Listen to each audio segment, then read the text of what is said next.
साहित्यिक पुस्तकों की समीक्षा के कार्यक्रम अवलोकन की पाक्षिक श्रृंखला में सभी सहृदय श्रोताओं का स्वागत है। अभिनंदन है विनती माहेश्वरी की ओर से। आपकी प्रतिक्रियाओं की उत्तरोत्तर बढ़ती संख्या हमारा संबल है। हम आभार व्यक्त करते हैं कि आप नियमित इसे सुन रहे हैं और अपने अमूल्य विचारों से अनवरत हमें अवगत भी करा रहे हैं। यदि कोई त्रुटि दृष्टिगत हो तो निसंकोच उसकी ओर इंगित कीजिएगा। इसके अतिरिक्त हमारा सविनय अनुरोध है कि यदि आप किसी पुस्तक विशेष की समीक्षा में रुचि रखते हैं तो डॉक्टर आराधना से संपर्क कर सकते हैं। समीक्षा के इस क्रम में 8वां पुष्प श्रीमती निर्मला सिंह जी द्वारा रचित एक नाट्य संकलन है जिसका नाम है सरशैया का प्रायश्चित और समीक्षाकार हैं आपके चिर परिचित डॉक्टर आराधना अस्थाना। नमस्कार। पुस्तक समीक्षा अवलोकन की इस श्रृंखला में मैं जिस नाट्य विधा की रचना लेकर प्रस्तुत हूँ, इसका शीर्षक है सरसैया का प्रायश्चित नाटक संकलन। इस मूल्यवान पुस्तक की लेखिका हैं श्रीमती निर्मला सिंह। यह कृति शारदेय प्रकाशन 5/234 विपुल खंड गोमती नगर लखनऊ द्वारा प्रकाशित है। इसका मूल्य 200 रुपये मात्र है। लेखिका का जन्म 8 अप्रैल 1959 में हुआ था। वर्तमान में आप Raebareli road, south city, Lucknow में निवास करती हैं।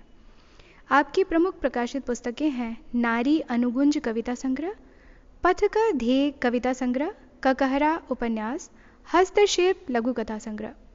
लेखिका की रुचि समाज सेवा, लेख, कहानी, कविता, संस्मरण इत्यादि लेखन में भी है। 88 पृष्ठों का यह नाट्य संकलन एक नाटक एवं 5 एकांकियों का संग्रह है। नाटक काव्य का एक रूप दृश्य काव्य है जो रचना श्रवण द्वारा ही नहीं अपितु दृष्टि द्वारा भी दर्शकों के हृदय में रसानुभूति कराती है। इसमें श्रवण काव्य से भी अधिक रमणीयता होती है। श्रवण काव्य होने के कारण यह लोक चेतना से अपेक्षाकृत अधिक घनिष्ठ रूप से संबद्ध है। लब्ध प्रतिष्ठित लेखिका श्रीमती अलका प्रमोद इस महत्वपूर्ण रचना और इसकी नाटककार के संदर्भ में कहती हैं, हिंदी साहित्य में नाटक एक मान्यता प्राप्त विधा है जिसमें प्राण तत्व रस है। पुनः आप कहती हैं, परंतु कहना न होगा कि वर्तमान में हिंदी साहित्य में नाटक विधा को अपेक्षित लोकप्रियता नहीं प्राप्त हुई। इन स्थितियों में यदि निर्मला सिंह ने नाटक विधा में सृजन किया है तो निश्चय ही वह प्रशंसा के पात्र हैं। श्रीमती सुषमा गुप्ता का इस पुस्तक के संदर्भ में सार्थक कथन है, ये सभी रचनाएं लेखिका की अनोखी कल्पनाएं हैं जो स्वतः सुखाए लिखी गई हैं, किंतु इनका सेंट्रल आइडिया विचारों में मंथन पैदा करता है। स्वयं लेखिका श्रीमती निर्मला सिंह नाटक जैसी विधा के संदर्भ में कहती हैं, साहित्य में नाटक लेखक के विचारों और संवेदनाओं की दृश्यमय अभिव्यक्ति है जो अति सशक्त होती है। ये भावाभिव्यक्ति लेखक को मूलतः अपने साहित्यिक सांस्कृतिक विरासत से मिली हुई होती है जो लेखक को बार बार मथती है और लेखक को समयानुसार उसमें कुछ न कुछ नया विचार समाहित करने को उसकी आत्मा को अकुलाती रहती है। उस अकुलाहट की अभिव्यक्ति ही मेरे ये नाटक है। इस कृति का प्रथम पुष्प एक नाटक है जिसमें नाटककार द्वारा पौराणिक पात्रों को केंद्र में रखकर आधुनिक परिप्रेक्ष्य में लिखने का प्रयोग किया गया है। पुरुष शासित और पुरुषवादी संसार में किसी रामायण, महाभारत या आधुनिक विश्व युद्धों का स्त्रियों के जीवन पर क्या प्रभाव पड़ता है तथा विनाशकारी विश्व युद्ध की मूल जड़ें कुरुवंशियों के पूर्वजों द्वारा अपने क्षुद्र स्वार्थ के लिए की गई विवेकहीन प्रतिज्ञाओं का उल्लेख इस अध्याय की विशेषता है। भीष्म पितामह द्वारा स्त्रियों के अनादर को समस्त दोषों का आदिमूल मानकर मनुष्य को ऐसा पुनः न करने की प्रेरणा देता है। इसके साथ ही इस पुस्तक में आज के संघर्ष, स्पर्धा तथा स्त्री पुरुष समानता के युग में नारी के महत्व की ओर समाज की चेतना को जागृत करने का प्रयत्न किया गया है। इसके सभी पात्र आधुनिक संदर्भ में समाजोपयोगी विचारों को प्रदर्शित कर रहे हैं। इसमें प्रमुख पात्रों को श्रीमती निर्मला सिंह आधुनिक संदर्भ में चित्रित करती हैं। भीष्म पितामह का पश्चाताप सरसैया का प्रायश्चित में इस प्रकार प्रकट किया गया है। हस्तिनापुर के वंश वृद्धि के लिए मैंने जो 2 अमर्यादित तरीके अपनाकर वाराणसी की राजकन्याओं अम्बे अम्बालिका का स्वयंवर मंडप से शौर्य के बल दर्प पर अपने भाइयों के लिए जबरन अपहरण किया, यदि मैंने ऐसा ना किया होता और राजकुमारी गांधारी को भी युद्ध द्वारा विजित होने पर महाराजा धृतराष्ट्र के लिए नहीं लाया होता, तो आज यह महाभारत ना होता, क्योंकि तब जन्मांध पति के सम्मान में या हस्तिनापुर के वैभव से चढ़कर गांधारी को अपनी आंखों पर पट्टी ना बांधनी पड़ती। पितामह धर्मराज युधिष्ठिर और अर्जुन से नारी के सम्मान हेतु कहते हैं, तुम शक्ति के दर्प में नारीत्व का कभी भी भूल कर अपमान मत करना। ये सृष्टि है पुत्रों, ये माँ बहन पुत्री हर रूप में नारायणी है। इनका जहाँ सम्मान होगा वहीं उत्थान होगा पुत्रों, वहीं उत्थान होगा। नाटककार स्त्री के अस्तित्व के संदर्भ में द्रौपदी के मुखारबिंदु से कहती हैं, आर्यपुत्र आप भी क्या जानिएगा नारी के स्वाभिमान की गरिमा। आप तो नारी को केवल जीतते हैं और 5 लोगों में वस्तु के समान उसका बंटवारा कर देते हैं। काश मैं उसी क्षण जिस कुंड से निकली थी उसी में भस्म हो गई होती।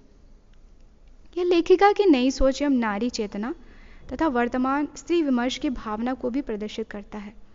युद्ध को टालने, दूसरे देशों की सीमाओं का अतिक्रमण न करने, सभी राज्यों में सम्मान एवं मैत्री भाव तथा देश में खुशहाली, प्रजा की अच्छी देखभाल के माध्यम से आधुनिक प्रजातांत्रिक तंत्र की विफलताओं एवं जनता के अधिकारों की उपेक्षा के भाव के साथ ही शासन तंत्र की खामियों को प्रदर्शित कर इन्हें दूर करने का भी मंत्र इस नाटक द्वारा प्रदान किया गया है। इस संकलन में प्रथम एकांकी गंगा परिवार है। इसके प्रमुख पात्रों के माध्यम से नारी की अवस्था, उसके स्थिति के चित्र को उकेरा गया है। स्त्री और पुरुष के मध्य की असमानता और सोच की विभिन्नता को लब्ध प्रतिष्ठित लेखिका इस एकांकी के एक पात्र के द्वारा इस प्रकार अभिव्यक्त करती हैं। हाँ तो कमाने वाली बहू भी चाहिए और ऊपर से घर का सब काम भी करना आना चाहिए। तुम यह तो सोचो, जब आजकल लड़कियां लड़कों के समान ही पढ़ाई के साथ साथ हर क्षेत्र में कंधे से कंधा मिलाकर चल रही हैं, तो फिर उनको घर गृहस्थी के कामों को करने का समय कब मिल पाएगा कि यह सब सीखें। आखिर वही पढ़ने में तुम लोगों के बेटे चाय सर्व करना या कोई भी छोटा मोटा काम करना जब नहीं जानते, तो फिर आखिर कैसे सोचा जा सकता है कि उन्हीं परिस्थितियों में लड़कियां ऑलराउंडर हों। इसके शीर्षक गंगा परिवार से लेखिका का अभिप्राय एक ऐसे परिवार से है जिसमें नदियों के परस्पर आपस में मिलकर एक रूप हो जाने की भांति पूर्ण एकरूपता एवं समन्वय तथा प्रेम हो, तथा दूसरों की सुख सुविधा एवं प्राथमिकताओं को महत्व दिया जाए। माँ नामक पात्र के माध्यम से एकांकीकार कहते भी हैं, पर पीड़ा को समझने से एक दूसरे के लिए त्याग करने से ही परिवार बनता है। इस प्रकार ये एकांकी आधुनिक समय में एकांकी परिवार बनने, संयुक्त परिवार के टूटने तथा रिश्तों में आई दरार को दूर कर परस्पर प्रेम पूर्वक परिवार नामक संस्था को बनाए रखने तथा इसकी अच्छाइयों को दर्शाता है। यशोधरा एकांकी में नारीत्व की भावना से दैदीप्यमान यशोधरा के चरित्र की गरिमा तथा गौतम बुद्ध के उज्जवल जीवन को प्रस्तुत किया गया है। एक परित्यक्ता स्त्री के जीवन के संघर्ष के साथ ही समाज में स्त्री के सम्मान तथा गौरव को भी स्थापित करने की ललक दिखाई पड़ती है। एक तरफ यशोधरा महात्मा बुद्ध के भिक्षा मांगने उसके पास आने पर अपने मन की पीड़ा को अभिव्यक्त करती हुई कहती हैं, किसको भिक्षा दूं? राजकुमार सिद्धार्थ को, जो कि अपने नवजात पुत्र और पत्नी को छोड़कर चुपके से रात्रि में अंतर्ध्यान हो गया, कि उस महात्मा को जो भगवान का दर्जा प्राप्त कर चुका है? तो दूसरी ओर वह कहती हैं, आप पिता के रूप में अपने पुत्र को भी अपना ज्ञान दीजिए। यशोदामाई एकांकी आधुनिक समय में एक ऐसी ममतामयी एवं स्नेहयुक्त हृदय की स्वामिनी सौतेली माँ का चित्रण है, जो माँ यशोदा के स्वरूप को साकार करती हुई प्रतीत होती है। वह पूर्ण हृदय से न मात्र अपने पति की पहले पत्नी की पुत्रियों नावन्या वान्या को स्वीकार करती है, वरन उनके भविष्य और विकास तथा लालन पालन में अपनी सगी माँ जैसी ही समर्पित है। तभी दादी कहती हैं, मैं तो तुम्हें यशोदा माँ ही मानती हूँ। जिन्होंने कान्हा को किसी भी तरह से कोक जाया से कम नहीं माना था। वानप्रस्थ एकांकी में संपूर्ण वार्तालाप पद्यात्मक शैली में है। यह इसकी विशिष्टता भी है जो लेखिका के भाषा कौशल की दक्षता को प्रदर्शित करता है, साथ ही इन्हें हिंदी साहित्य की श्रेष्ठ कवित्रियों की श्रेणी में भी ले आता है। पति पत्नी के परस्पर संभाषण में भारतवर्ष की विदुषी नारियों तथा धर्म, नैतिकता, आश्रम व्यवस्था, स्त्री के गुण, मनुष्य के अंदर के समस्त अच्छाइयों, अहिंसा, तप, सदाचार को अपने बताने के साथ ही गृहस्थाश्रम और पति पत्नी के परस्पर साहचर्य के माध्यम से इस सृष्टि के क्रम के चलते रहने के महत्व को भी प्रतिपादित किया गया है।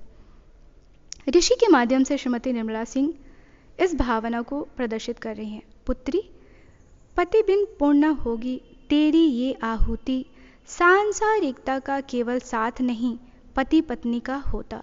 जल ही जीवन है, इस भाव को प्रदर्शित करते हैं इस कृति की आखिरी एकांकी जल, जीवन और प्राथमिकता में। लेखिका यह बताने की चेष्टा कर रही हैं कि इस धरती पर 3 गुना जल होने पर भी इसके सही प्रयोग न होने, दोहन करने तथा निजी स्वार्थवश जल की कमी होती जा रही है। जो निम्न वर्ग की जनता है उसके लिए तो सच में ही यह जल दुर्लभ होकर उनके लिए जीवन का आधार बन गया है। एक और उच्च वर्ग के धनवान लोग जल को व्यर्थ में बर्बाद करते हैं, तो दूसरी ओर कुछ संसाधन विहीन मनुष्यों को बहुत ज़रूरी कार्यों के लिए, यहाँ तक कि पीने के लिए भी जल उपलब्ध नहीं हो पाता। राधा नामक पात्र का कथन इस सच्चाई को उजागर करता है। वो देखो रेखा, उस कोठी में तो जैसे पानी की बरसात हो रही है, चलो वहीं से थोड़ा पानी मांग लेते हैं। रेखा का कथन इस विवश दीनहीन श्रमिक वर्ग की विवशता को भी प्रदर्शित करता है। बहन रात होने को आई और सड़क की किसी भी टोटी में पानी नहीं आ रहा है। बड़े घर की मालकिन शीतल का सौम्य बर्ताव राधा के साथ मनुष्य के माँ के प्रति संवेदनशीलता को प्रकट करता है। संपूर्ण पुस्तक को आत्मसात करने के पश्चात लेखिका के काव्य कौशल, भाषागत दक्षता, बुद्धि चातुर्य एवं संवेदनशीलता युक्त श्रेष्ठ व्यक्तित्व का पता चलता है, जो समाज के प्रति, राष्ट्र के प्रति जागरूक है। पौराणिक पात्रों को केंद्र में रखकर आधुनिक परिप्रेक्ष्य में प्रस्तुत करना न एक महत्व प्रयत्न है, वरन कहीं न कहीं समाज को जागरूक करने, कर्तव्य बोध का पाठ पढ़ाने की भावना भी इसमें निहित है। स्त्री की गरिमा में स्वरूप के लिए तो नाटककार प्रयासरत दिखाई देती ही हैं, समाज के प्रति एक स्त्री के कर्तव्यों तथा साथ ही उसकी निष्ठा की आवश्यकता को भी बताने का प्रयत्न करती हैं। इस पुस्तक में लेखिका द्वारा नाटक के समस्त तत्वों, कथा वस्तु, पात्र, चरित्र चित्रण, देश काल वातावरण, संवाद योजना, भाषा शैली, अभिनीयता एवं उद्देश्य का कुशलता से निर्वहन है। सभी एकांकियों एवं नाटक सरसैया का प्रायश्चित की कथा वस्तु गरिमा में रचना विधान एवं औदात्य के गुणों से परिपूर्ण है। आपने संस्कृत निष्ठ तत्सम शब्दावली युक्त भाषा शैली का पूर्ण कुशलता से प्रयोग किया है। कथा वस्तु एवं पात्रों के अनुसार एकांकियों में भावानुकूल, पात्रानुकूल, विषयानुकूल भाषा प्रयुक्त है। गरिमा में रचना विधान एवं अभिव्यंजनागत दक्षता इस पुस्तक की विशिष्टता को प्रदर्शित करता है। साथ ही इस संकलन को पढ़ने के लिए हमारे अंदर जिज्ञासा भी उत्पन्न करता है।